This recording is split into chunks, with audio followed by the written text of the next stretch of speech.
ഒരു ഗ്രാമത്തിൽ ഒരു പ്രായം ചെന്ന ഒരാൾ ഉണ്ടായിരുന്നു.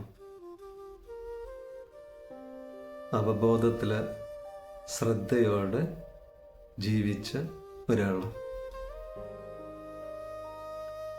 അയാൾ പരമമായിട്ടുള്ള ശാന്തി അനുഭവിച്ചിരുന്നു. എല്ലാ കാര്യങ്ങളും പൂർണ്ണ അവബോധത്തോടെ ശ്രദ്ധയോടെയായിരുന്നു അയാൾ ചെയ്തിരുന്നത്. ആളുകൾ അയാളുടെ സാന്നിധ്യത്തിൽ വന്ന് ഇരിക്കുമ്പോൾ അവർ വളരെയധികം സമാധാനം അനുഭവിച്ചു. ഒരിക്കൽ ഒരു യുവാവ് അദ്ദേഹത്തിൻ്റെ അടുത്ത് വന്നിട്ട് പറഞ്ഞു,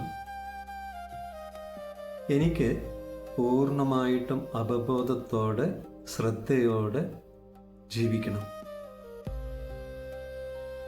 ഓരോ നിമിഷവും എനിക്ക് അങ്ങനെ ജീവിക്കണം.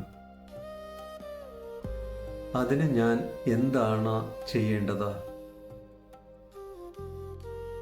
അദ്ദേഹം അവർക്കരികിലായിട്ട് മരങ്ങളുടെ ഒരു കൂട്ടമുണ്ടായിരുന്നു.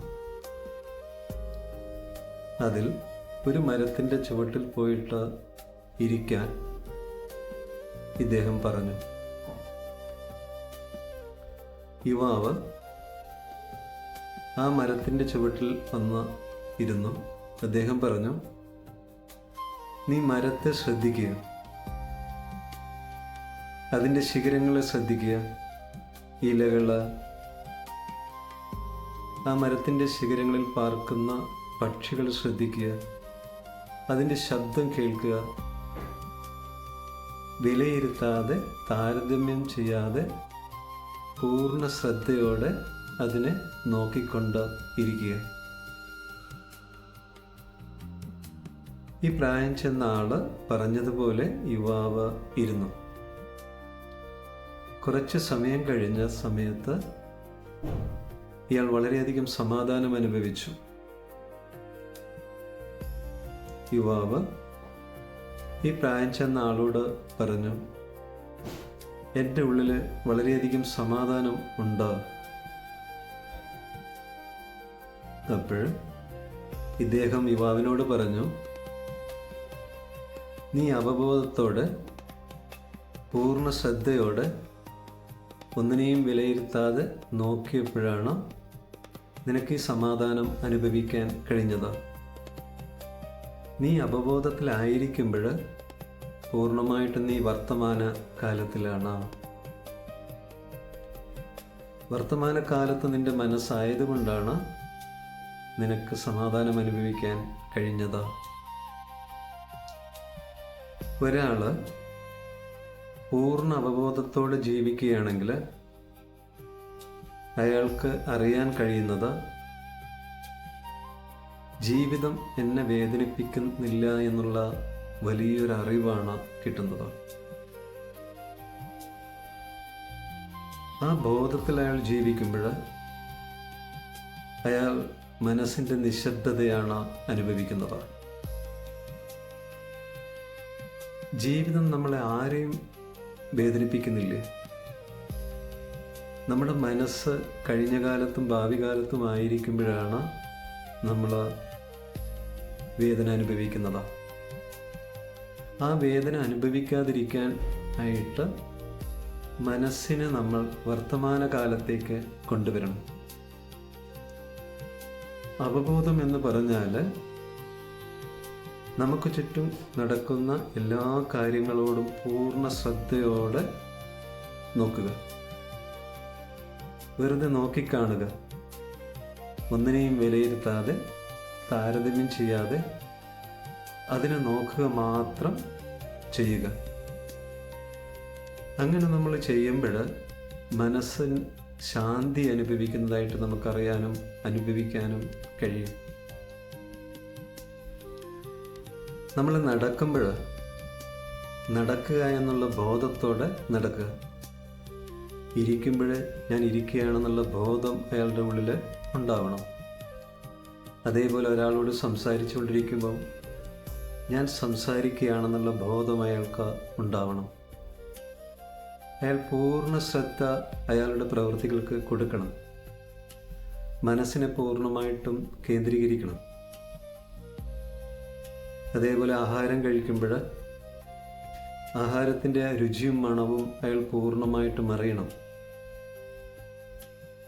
അയാൾ ചെയ്യുന്ന ഓരോ പ്രവൃത്തിയും ധ്യാനം പോലെയാണ്. എല്ലാത്തിനെയും നമ്മൾ വെറുതെ നോക്കിക്കാണുക മാത്രം ചെയ്യുക. നമ്മളൊരു കെട്ടിടത്തിൻ്റെ മുകളിൽ നിൽക്കുമ്പോൾ താഴെ റോഡിലൂടെ വാഹനങ്ങൾ കടന്നു പോകുന്നതായിട്ട് നമ്മൾ കാണുന്നുണ്ട്. ആളുകൾ നടന്നു പോകുന്നതായിട്ട് നമ്മൾ കാണുന്നുണ്ട്.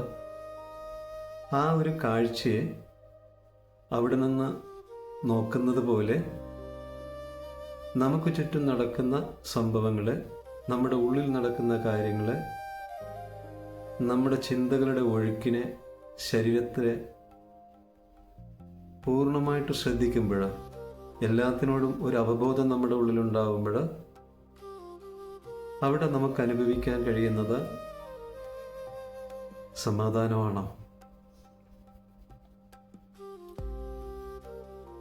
അതായത് അവബോധം എന്ന് പറഞ്ഞാൽ ചിന്തിച്ചു കൊണ്ടിരിക്കലല്ല അവബോധം. ചിന്തകളെ നിരീക്ഷിക്കുക. അതായത് താരതമ്യം ചെയ്യാതെ, വിലയിരുത്താതെ അതിനെ നിരീക്ഷിക്കുക. ഒരു പൂവിൻ്റെ സുഗന്ധവും മനോഹരിതയും നമ്മൾ കാണുമ്പോൾ അത് പൂർണ്ണമായിട്ടും നമുക്ക് ആസ്വദിക്കാൻ കഴിയണമെങ്കിൽ പൂർണ്ണമായിട്ടും നമുക്ക് നമ്മുടെ മനസ്സിനെ അവിടെ അർപ്പിക്കാനാവണം. ഇവിടെ മറ്റൊരു പൂവിൻ്റെ സുഗന്ധവും മനോഹരിതയും നമ്മൾ കണ്ടിട്ടുണ്ട്, ആസ്വദിച്ചിട്ടുണ്ട്. ഈ പൂവ് നമ്മൾ ആസ്വദിക്കുമ്പോൾ, അതിനെ കാണുന്ന സമയത്ത് അതുമായിട്ട് നമ്മൾ വിലയിരുത്തുമ്പോൾ, താരതമ്യം ചെയ്യുമ്പോൾ, വിധി കൽപ്പിക്കുമ്പോൾ അതുമായിട്ട് ബന്ധപ്പെട്ട ചിന്തകൾ നമ്മുടെ ഉള്ളിൽ ഉണ്ടാവും, വികാരങ്ങൾ ഉണ്ടാവും. നമ്മുടെ മനസ്സ് ഒഴിഞ്ഞിരിക്കില്ലേ? ആ ഒഴിഞ്ഞിരിക്കാത്തത് കൊണ്ട് തന്നെ ആ പൂവിൻ്റെ മനോഹരിതയും അതിൻ്റെ സുഗന്ധവും പൂർണ്ണമായിട്ട് നമുക്ക് ആസ്വദിക്കാൻ സാധിക്കില്ലേ? ഈ ഒരു ശ്രദ്ധ, അവബോധം നമുക്ക് നമ്മുടെ ജീവിതത്തിൽ ഉണ്ടായിക്കഴിഞ്ഞാൽ നമുക്ക് മനസ്സിലാകുന്ന കാര്യം, ജീവിതം അത്രമാത്രം കാരുണ്യവും സ്നേഹവും നൽകുന്നുണ്ടെന്നുള്ള വലിയൊരു തിരിച്ചറിവാണ് നമുക്ക് കിട്ടുന്നത്. ആ തിരിച്ചറിവ് നമ്മുടെ ഉള്ളിൽ ഉണ്ടാകുമ്പോൾ ഓരോ നിമിഷവും നമുക്ക് ജീവിതം നൽകിയ എല്ലാത്തിനോടും നന്ദി ഉണ്ടാവും. ഒരാൾ നമ്മളെ അപമാനിക്കുന്നു. ആ അപമാനത്തിലൂടെ നമ്മൾ കടന്നു പോകുമ്പോഴാണ് നമുക്ക് ശക്തി കിട്ടുന്നത്. അപമാനിക്കപ്പെടുമ്പോൾ ആ സമയത്ത് നമ്മുടെ ഉള്ളിൽ എന്താണ് സംഭവിക്കുന്നതെന്ന് ആഴത്തിൽ നിരീക്ഷിക്കുക. വെറുതെ നോക്കിക്കാണുക. ഈ ഒരു പരിശീലനം നമുക്ക് നമ്മുടെ ജീവിതത്തിൽ ഉണ്ടാകുമ്പോൾ അങ്ങനെയുള്ള സാഹചര്യങ്ങളെ നമുക്ക് ശാന്തമായിട്ട് അതിജീവിക്കാൻ സാധിക്കും. കാരണം നമുക്ക് ചുറ്റും നടക്കുന്ന സംഭവങ്ങളിലൊന്നും നമ്മുടെ മനസ്സിനെ ബന്ധിപ്പിച്ച് നിർത്തരുത്. അപ്പോൾ നമുക്ക് സമാധാനം അനുഭവിക്കാൻ സാധിക്കില്ലേ? ഒന്നിനോടും ഒട്ടലില്ലാതെ നമുക്ക് ഇവിടെ ജീവിക്കാനാവണം. പൂർണ്ണ അവബോധം, ശ്രദ്ധ നമുക്കുണ്ടാകുമ്പോൾ നമുക്ക് ചെയ്യാൻ കഴിയുന്ന കാര്യമാണത്. ആ ശ്രദ്ധ ഉണ്ടാകുമ്പോഴാണ് നമുക്ക് സമാധാനപ്പെടാൻ കഴിയുന്നത്. അത്ര കണ്ട് നമ്മുടെ മനസ്സ് ഒഴിഞ്ഞിരിക്കണം. ഉള്ളിൽ സമാധാനം നിറഞ്ഞിരിക്കണം. അത് നിറഞ്ഞിരിക്കണമെങ്കിൽ നമ്മൾ ആവർത്തിക്കുന്നത്, ഏത് കാര്യമാണോ നമ്മൾ ചെയ്യുന്നത് പൂർണ്ണ അവബോധത്തോടെ ശ്രദ്ധയോടെ ചെയ്യുക. ഇപ്പം നിങ്ങൾ എന്നെ ശ്രദ്ധിച്ചുകൊണ്ടിരിക്കുകയാണ്, ഈ വാക്കുകൾ കേട്ടുകൊണ്ടിരിക്കുകയാണ്. ഈ വാക്കുകൾ കേട്ടുകൊണ്ടിരിക്കുന്ന ആ നിമിഷം നിങ്ങൾ ശ്രദ്ധിച്ചുകൊണ്ടിരിക്കണം. നിങ്ങളുടെ മനസ്സിൽ എന്താണ് സംഭവിക്കുന്നത്, ശരീരത്തിൽ എന്താണ് സംഭവിക്കുന്നത്, നമുക്ക് ചുറ്റുപാടും എന്താണ് സംഭവിക്കുന്നത് എന്നുള്ള ആഴത്തിലുള്ള നിരീക്ഷണം ഉണ്ടാകുമ്പോൾ അവിടെ നമുക്ക് ശാന്തി അനുഭവിക്കാൻ കഴിയും. വിലയിരുത്താനും പാടില്ല, താരതമ്യം ചെയ്യാനും പാടില്ല. അപ്പം ഇങ്ങനെയുള്ള കാര്യങ്ങൾ നമ്മൾ കേട്ടിട്ട് അത് നമ്മുടെ ജീവിതത്തിൽ പ്രായോഗിക തലത്തിൽ കൊണ്ടുവരാനുള്ള ശ്രദ്ധ നമുക്കുണ്ടാവണം. ഇവിടെ നമ്മളോട് പറയുന്നത് പൂർണ്ണമായ ശ്രദ്ധയോടെ അവബോധത്തോടെ ജീവിക്കുക. നിന്റെ ഓരോ പ്രവൃത്തി നീ അതേപോലെ ചെയ്യുക. അവിടെ നിനക്ക് സമാധാനം ഉണ്ടാകും എന്ന് പറയുമ്പോൾ നമ്മൾ അതേപോലെ ചെയ്യുമ്പോഴാണ് നമുക്ക് സമാധാനപ്പെടാൻ കഴിയുന്നത്. അത് ചെയ്യാനുള്ള സാഹചര്യം എന്ന് പറഞ്ഞാൽ ഇങ്ങനെയുള്ള കാര്യങ്ങൾ നമ്മൾ നിരന്തരം ഇങ്ങനെ കേട്ട് അതിൽ നമ്മൾ ഉറക്കുന്ന സമയത്ത് പിന്നെ നമുക്ക് കേൾക്കേണ്ട ആവശ്യമില്ല. അല്ലാതെ വെറുതെ കേട്ടിട്ട് നമ്മൾ എന്ത് ചെയ്യരുത്, ഇതിനെ വിടാൻ പാടില്ല. നമ്മൾ സമാധാനത്തെക്കുറിച്ച് പറയുന്നത്, ആ സമാധാനം നമുക്ക് എങ്ങനെയാണ് കിട്ടുക എന്ന് പറയുന്നത്, ശരി ഞാനൊന്ന് നോക്കട്ടെ, ഈ പറയുന്നത് പോലെ എനിക്ക് കിട്ടുമോ, എനിക്ക് അനുഭവിക്കാൻ കഴിയുമോ, അതിൽ ചെറുതായിട്ടുള്ള ശ്രദ്ധ നമ്മൾ നമ്മുടെ ജീവിതത്തിന് കൊടുക്കണം. അങ്ങനെ കൊടുക്കുമ്പോഴാണ് നമ്മുടെ ജീവിതത്തിൽ സമാധാനം നമ്മൾ അനുഭവിക്കുന്നത്. അല്ലെങ്കിൽ ഈ സമാധാനത്തിന് വേണ്ടിയിട്ട് എല്ലായിടത്തും നമ്മൾ അലയും. ബോധത്തോടെ ശ്രദ്ധയോടെ ആ ഒരു ജീവിതമായിരിക്കണം നമുക്ക് ഉണ്ടാവേണ്ടത്. ഒരിക്കൽ ഒരു ആള് അയാളുടെ മകനെ ഒരു ഗുരുവിൻ്റെ അടുത്ത് വിദ്യ അഭ്യസിക്കാനായിട്ട് വിട്ടു. വർഷങ്ങൾ കുറെ കഴിഞ്ഞു. യുവാവ് വിദ്യ ശരിയായിട്ട് അഭ്യസിച്ചു. ആ സമയത്ത് ഗുരു യുവാവിനോട് പറഞ്ഞു, നീ എല്ലാം പഠിച്ചു കഴിഞ്ഞു, ഇനി നിനക്ക് നിന്റെ വീട്ടിലേക്ക് പോകാം. അങ്ങനെ ഇയാൾ വീട്ടിലേക്ക് പോയി. ആ സമയത്ത് പിതാവ് വീടിൻ്റെ മട്ടുപ്പാവിലിരുന്നിട്ട് മകൻ വരുന്നത് നോക്കി നിൽക്കുകയായിരുന്നു.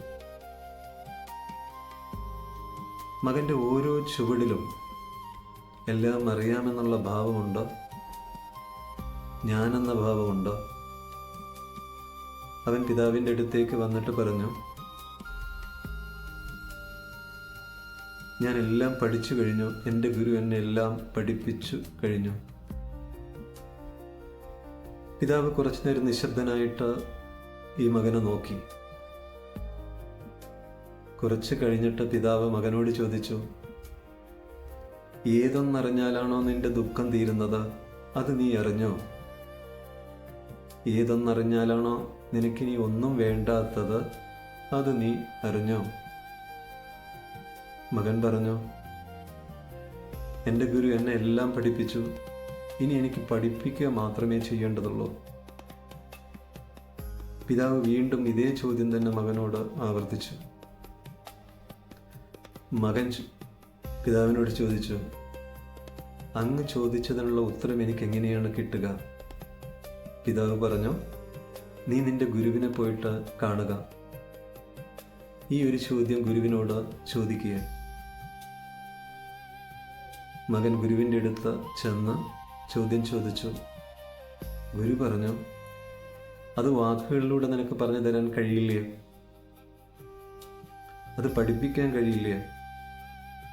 അത് അനുഭവ തലത്തിലൂടെ നിനക്കത് അനുഭവിക്കാൻ കഴിയും. യുവാവ് ചോദിച്ചു, ഞാനിനി എന്താണ് ചെയ്യേണ്ടത്? അപ്പോൾ ഗുരു പറഞ്ഞു, ഇവിടെ നമ്മുടെ ആശ്രമത്തിൽ 400 പശുക്കളുണ്ട്.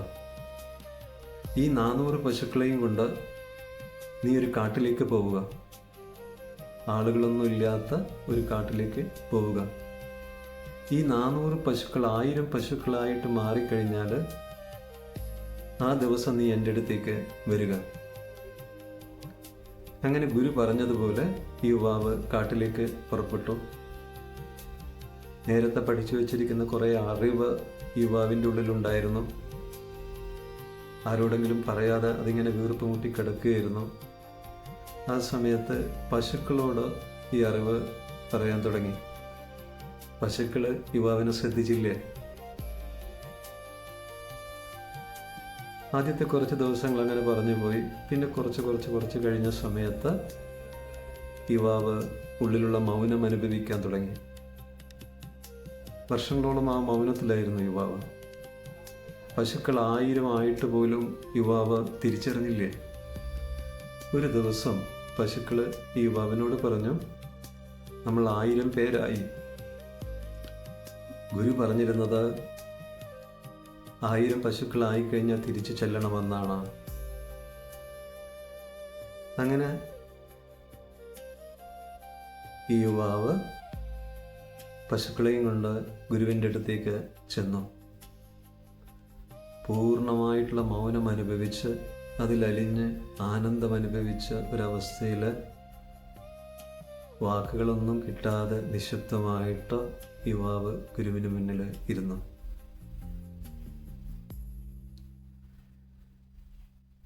ഈ ഒരു അനുഭവം